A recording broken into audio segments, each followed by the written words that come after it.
नमस्कार मित्रों नमस्कार मित्रों, विक्रम एकेडमी में आपका स्वागत है। इसके पहले क्लास में हम लोगों ने देखा है उड़ीसा का मंदिर और खजुराहो का मंदिर। किसका देखा है? उड़ीसा मंदिर और खजुराहो मंदिर। उड़ीसा, हाँ लिखना पड़ता है। उड़ीसा मंदिर, हाँ मंदिर, और खजुराहो का मंदिर हम लोगों ने देखा। अब थोड़ा सा इस जो की पॉइंट है उसको हम लोग देख लेते हैं। हाँ, खजुराहो मंदिर। खजुराहो मंदिर मित्रों नागर शैली का था। खजुराहो में बने सभी मंदिर नागर शैली में हैं। खजुराहो मंदिर जो है किस शैली में बना है? नागर शैली में। खजुराहो की बात करें तो चंदेल राजा कलाप्रिय शासक एक राजा धंगदेव था। इसने अपनी राजधानी खजुराहो में स्थापित की। वहीं से मंदिर का जो है काल खजुराहो का मंदिर का काल शुरू होता है। कहाँ से? राजा धंगदेव के समय से। खजुराहो के मंदिर नागर शैली में बने हुए हैं। यह जो है 950 से 1050 ईस्वी के मध्य मंदिरों का काल माना जाता है खजुराहो में। खजुराहो कहाँ है? खजुराहो मध्य प्रदेश के छतरपुर जिले में स्थित है। ठीक, यहाँ आरंभ में 80 से 85 मंदिर थे, लेकिन अब 20 से 25 मंदिर बचे हुए हैं। अगर खजुराहो मंदिर को प्रदक्षिणा पथ के आधार पर देखें तो दो शैलियों में बांटा गया है। एक संधार शैली और दूसरा निरंधार शैली। एक संधार शैली और दूसरा निरंधार शैली। हम उड़ीसा की बात करें तो इसका निर्माण समय जो है 800 ईस्वी से 1300 ईस्वी के मध्य माना जाता है। उड़ीसा के मंदिर का निर्माण केसरी तथा गंग वंश के शासकों ने कराया। बहुत महत्वपूर्ण है। उड़ीसा का मंदिर निर्माण किसने कराया? केसरी तथा गंग वंश शासकों ने। उड़ीसा मंदिर निर्माण किसने कराया? केसरी तथा गंग वंश के शासकों ने। उड़ीसा के मंदिरों को नागर शैली में बनाया गया है। उड़ीसा के भी मंदिर नागर शैली में हैं।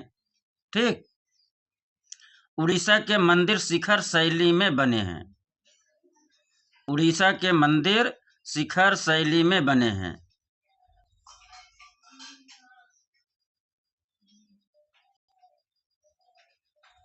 ठीक, अब हम लोग देखते हैं क्या चोल राजवंश के बारे में, और यहाँ स्थापत्य की स्थितियां क्या थीं उसको देखते हैं।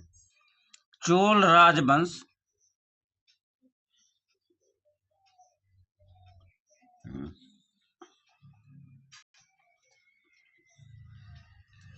चोल राजवंश का समय 9वीं से 13वीं शताब्दी तक माना जाता है। चोल राजवंश का समय 9वीं से 13वीं शताब्दी तक माना जाता है। चोल राजवंश का कार्यकाल कब से कब तक था? 9वीं से 13वीं शताब्दी तक। चोल काल में मंदिर ये द्रविड़ शैली में बने हैं। हमने आज क्यों रिमाइंड करा है कि वहाँ किस शैली में था? नागर शैली। अब तक हम लोग पढ़ते आ रहे थे। हम लोग पीछे क्या देखे? मंदिर नागर शैली का था। अब चोल काल में जो भी मंदिर बने हैं वो सब द्रविड़ शैली में बने हैं। ठीक, चोल वंश में द्रविड़ शैली अपने चरमोत्कर्ष पर था। चोल वंश में द्रविड़ शैली अपने चरमोत्कर्ष पर था। प्रश्न आता है, द्रविड़ शैली अपने चरमोत्कर्ष पर कब था? चोल वंश में था। द्रविड़ शैली में अपने चरमोत्कर्ष पर कब पहुंची? चोल वंश में पहुंची। द्रविड़ शैली अपना चरमोत्कर्ष काल कब मानता है? चोल वंश किस समय मानता है? अगला, चोल काल के शासक शैव मत अनुयायी थे। यहाँ ध्यान देने योग्य बात है, फिर इसी से कनेक्ट होगा बहुत सारे प्रश्न।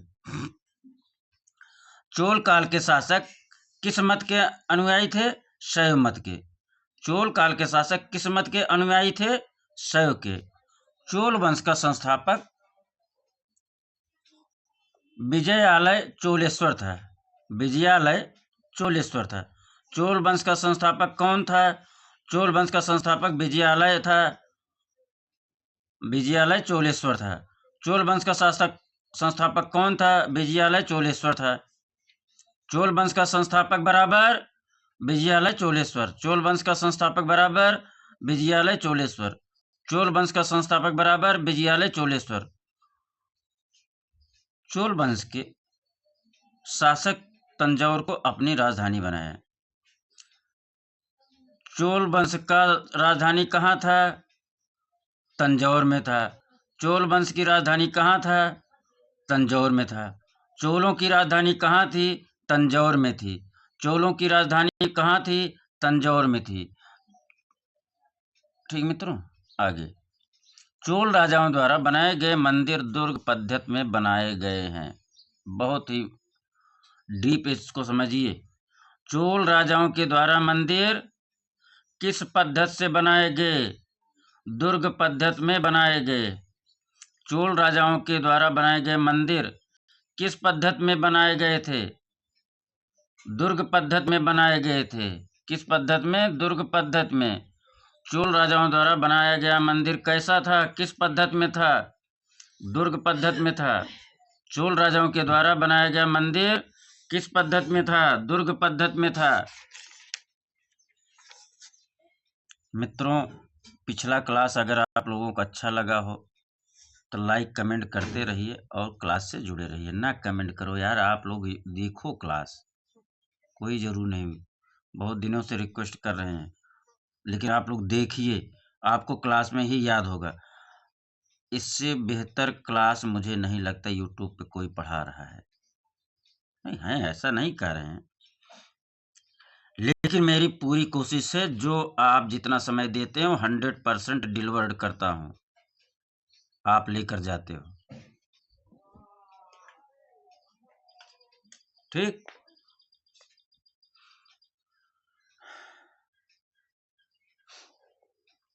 आगे देखते हैं। बृहदेश्वर मंदिर का निर्माण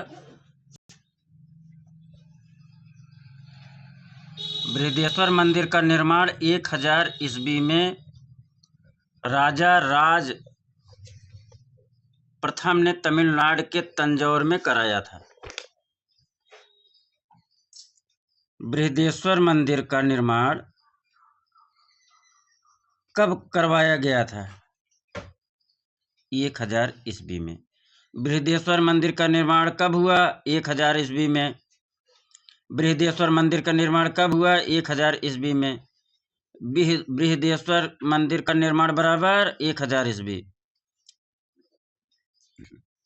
बृहदेश्वर मंदिर का निर्माण किसने करवाया था? राजा राज प्रथम ने कराया था। बृहदेश्वर मंदिर का निर्माण किसने कराया? राज प्रथम ने कराया। बृहदेश्वर मंदिर का निर्माण किसने कराया? राज प्रथम ने कराया। बृहदेश्वर का मंदिर कहाँ है? तमिलनाडु के तंजौर में। बृहदेश्वर मंदिर कहाँ है? तंजौर तमिलनाडु में है।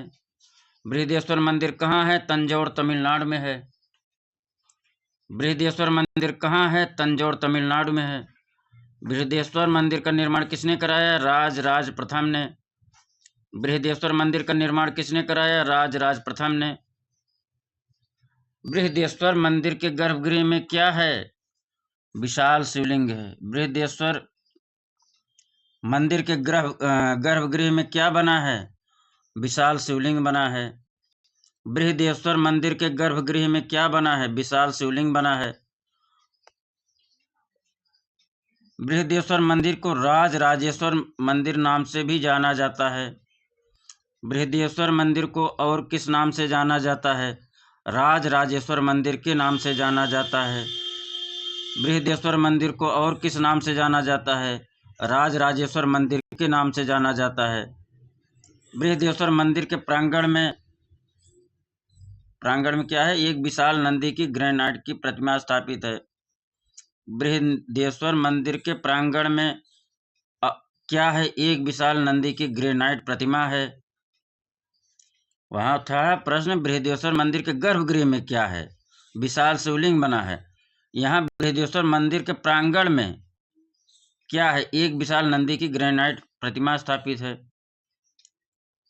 गंगई कोंड चोलपुरम मंदिर का निर्माण 1018 से 1033 ईस्वी के मध्य राजेंद्र प्रथम ने कराया था। गंगई कोंड चोलपुरम मंदिर का निर्माण किसने कराया? राजेंद्र प्रथम ने कराया। गंगई कोंड चोलपुरम मंदिर का निर्माण किसने कराया? राजेंद्र प्रथम ने कराया। गंगई कोंड चोलपुरम मंदिर का निर्माण किसने कराया? राजेंद्र प्रथम ने कराया। गंगई कोंड चोलपुरम मंदिर का निर्माण किसने कराया? राजेंद्र प्रथम ने कराया। कब कराया? 1018 से 1033 ईस्वी के मध्य। गंगई कोंड चोलपुरम मंदिर का निर्माण कब हुआ? 1018 से 1033 ईस्वी के मध्य। गंगई कोंड चोलपुरम मंदिर का निर्माण कब हुआ? 1018 से 1033 ईस्वी के मध्य। गंगई कोंड चोलपुरम मंदिर का निर्माण कब हुआ? 1018 से 1033 ईस्वी के मध्य। गंगई कोंड चोलपुरम मंदिर के कितने स्तंभ हैं? 150 स्तंभों पर आधारित है। गंगई कोंड चोलपुरम मंदिर कितने स्तंभों पर आधारित है? 150 स्तंभों पर आधारित है। गंगई कोंड चोलपुरम कितने स्तंभों पर आधारित है? 150 स्तंभों पर आधारित है। सुंदरेश्वर मंदिर 9वीं 10वीं सदी में ग्रेनाइट पत्थर से बने हैं। सुंदरेश्वर मंदिर किस पत्थर से बना है?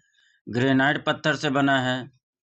सुंदरेश्वर मंदिर किस पत्थर से बना है? ग्रेनाइट पत्थर से बना है।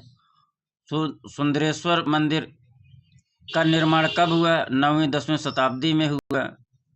सुंदरेश्वर मंदिर का निर्माण कब हुआ? 9वीं 10वीं शताब्दी में हुआ।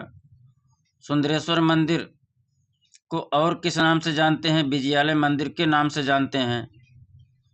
सुंदरेश्वर मंदिर को और किस नाम से जानते हैं? विजयालय मंदिर के नाम से जानते हैं। सुंदरेश्वर मंदिर बराबर विजयालय मंदिर। सुंदरेश्वर मंदिर बराबर विजयालय मंदिर। आगे चिदम्बरम का नटराज मंदिर तमिलनाडु राज्य के दक्षिण आर्काट जिले में स्थित है। कहाँ स्थित है? आर्काट जिले में स्थित है। इसका निर्माण कुलोत्तंग द्वितीय ने कराया था। बहुत महत्वपूर्ण नहीं है, लेकिन पता नहीं कब कहाँ से पूछ लें। चिदम्बरम का नटराज मंदिर कहाँ स्थित है? तमिलनाडु राज्य आर्काट जिले में स्थित है।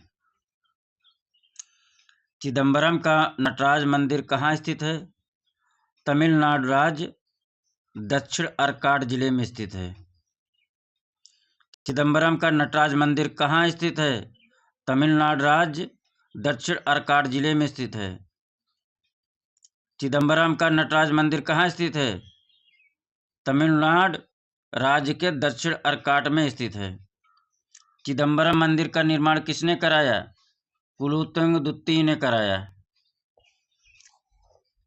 चिदम्बरम मंदिर का निर्माण किसने कराया? कुलोत्तुंग द्वितीय ने कराया। चिदम्बरम मंदिर का निर्माण किसने कराया? कुलोत्तुंग द्वितीय ने कराया। ठीक, आगे चलें।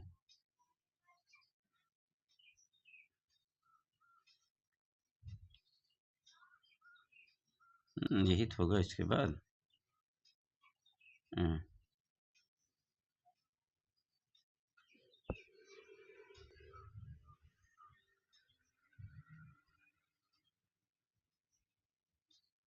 सेट कर लेने दो यार, तुम लोग बड़ी जल्दी में रहते हो। पढ़ाई बहुत धैर्य से करना पड़ता है ना, करना चाहिए, उसका प्रतिफल अच्छा मिलता है। बहुत स्पीड में भागने से कुछ नहीं मिलता ना।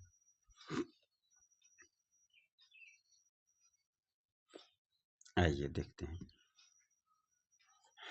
इस मंदिर के पूर्वी तथा पश्चिमी गोपुरों में नाट्य शास्त्र पर आधारित भगवान शिव नृत्य मुद्रा की 108 प्रकार की मूर्तियां हैं।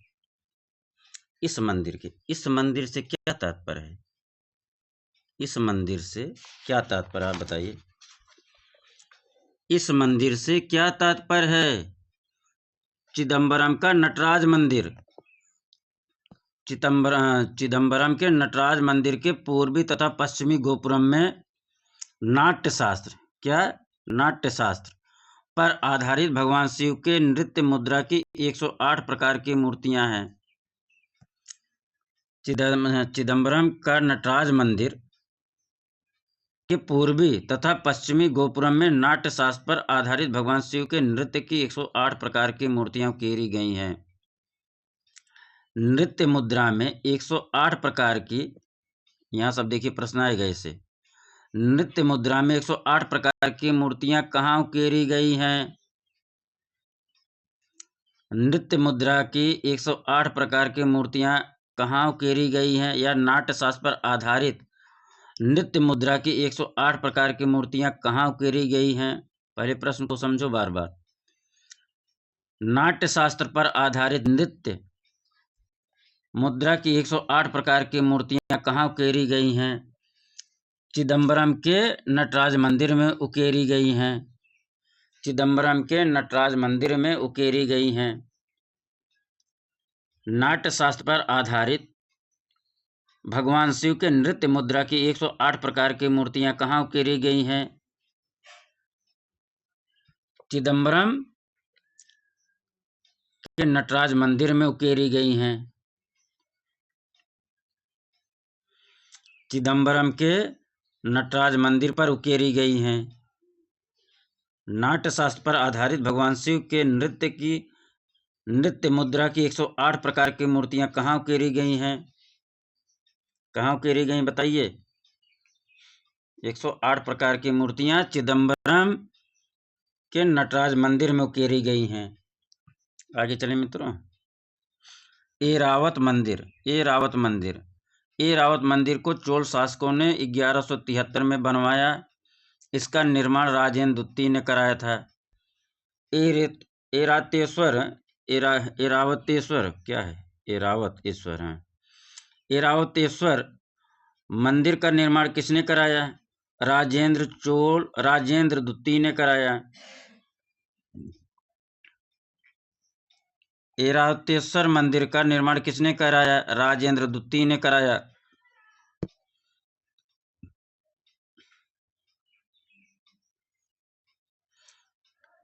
एरावतेश्वर मंदिर का निर्माण किसने कराया? राजेंद्र द्वितीय ने कराया। एरावतेश्वर मंदिर का निर्माण किसने कराया? राजेंद्र द्वितीय ने कराया। एरावतेश्वर मंदिर का निर्माण किसने कराया? राजेंद्र द्वितीय ने कराया। एरावतेश्वर मंदिर का निर्माण किसने कराया? राजेंद्र द्वितीय ने कराया। एरावतेश्वर मंदिर का निर्माण किसने कराया? राजेंद्र द्वितीय ने कराया। एरावतेश्वर मंदिर का निर्माण किन शासकों द्वारा करवाया गया? चोल शासकों द्वारा करवाया गया। एरावतेश्वर मंदिर का निर्माण किन शासकों ने कराया? चोल शासकों ने कराया।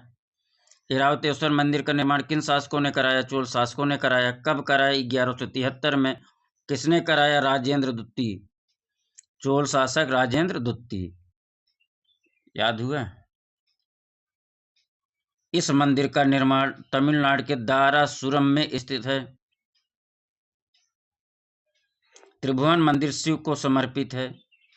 त्रिभुवन मंदिर किसको समर्पित है? शिव को समर्पित है। इसका निर्माण 1178 ईस्वी में कुलोत्तंग तृतीय ने कराया था। शिव मंदिर का निर्माण किसने कराया? कुलोत्तुंग तृतीय ने। शिव मंदिर का निर्माण किसने? त्रिभुवन मंदिर का निर्माण किसने कराया? कुलोत्तंग तृतीय ने करवाया। त्रिभुवन मंदिर का निर्माण किसने कराया? कुलोत्तंग तृतीय ने कराया। त्रिभुवन मंदिर का निर्माण किसने कराया? कुलोत्तंग तृतीय ने कराया। त्रिभुवन मंदिर किसको समर्पित है? शिव को समर्पित है। त्रिभुवन मंदिर किसको समर्पित है? शिव को समर्पित है। निर्माण कब हुआ? 1178 ईस्वी में। डेट वोट बहुत कम पूछता है, टीजीटी की बात कर रहा हूँ। नटराज की प्रतिमा का निर्माण 10वीं सदी में चोल काल में कराया गया। यह कांसे से निर्मित है। नटराज की प्रतिमा 10वीं सदी में चोल काल में कराया गया। यह कांसे से निर्मित है। पूछा जाता है बहुत। चोल कालीन नटराज की मूर्ति किस धातु से बनी है? कांसे से बनी है। चोल काल की नटराज मूर्ति किस धातु से बनी है? कांसे से बनी है। चोल कालीन नटराज की मूर्ति किससे बना है? कांसे से बना है। चोल कालीन नटराज की मूर्ति कब बनी? 10वीं सदी में बनी। चोल कालीन नटराज की प्रतिमा कब बनी? 10वीं सदी में। नटराज की प्रतिमा राष्ट्रीय संग्रहालय नई दिल्ली में संग्रहित है। चोल कालीन नटराज की प्रतिमा कहाँ है?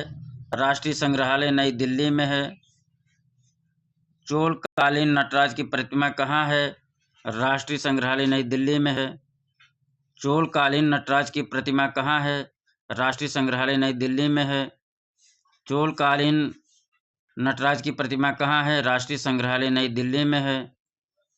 चोल कालीन नटराज की प्रतिमा कहाँ है? राष्ट्रीय संग्रहालय नई दिल्ली में है। चोल कालीन प्रतिमा किसकी है? चोल कालीन नटराज की प्रतिमा कहाँ है? राष्ट्रीय संग्रहालय नई दिल्ली में है। तो इस प्रकार से मित्रों आज हम लोगों ने क्या देखा? चोल राजवंश के मंदिरों को देखा है ना। ठीक, तो आज का क्लास यही हम लोग पूरा समझते हैं। अगला क्लास कर्नाटक का मंदिर होगा। आप लोग मित्रों पढ़ के आया करिए, पढ़ लिया करिए। इस क्लास के साथ साथ आप चलेंगे तो पूरा का पूरा सिलेबस मैं रटवा दूंगा। हमारे साथ अगर जो भी लगा रहा है, नहीं कह रहे भैया आप ही लगे रहो, जो भी लगा रहा आप देख लीजिएगा, आपको एहसास होगा। जो सिलेक्ट होगा वो बताएगा करे भैया विक्रम एकेडमी पढ़ना चाहिए। क्यों? क्योंकि वहाँ कंटेंट को आपके सामने प्रस्तुतिकरण का स्वांग नहीं रचता, वहाँ प्रस्तुत करके आपको रटवा दिया जाता है। कंटेंट को समझा समझा के बार बार रिपीट करके कंटेंट को सरल बना दिया जाता है। बार बार रिपीट करके कंटेंट को मैं सरल बनाने की कोशिश करता हूँ, जिससे आपको 100 में 100% याद हो जावे। ठीक, तो मित्रों क्लास अच्छा लगा हो तो लाइक सब्सक्राइब जरूर करिए, कमेंट जरूर लिखते रहिए।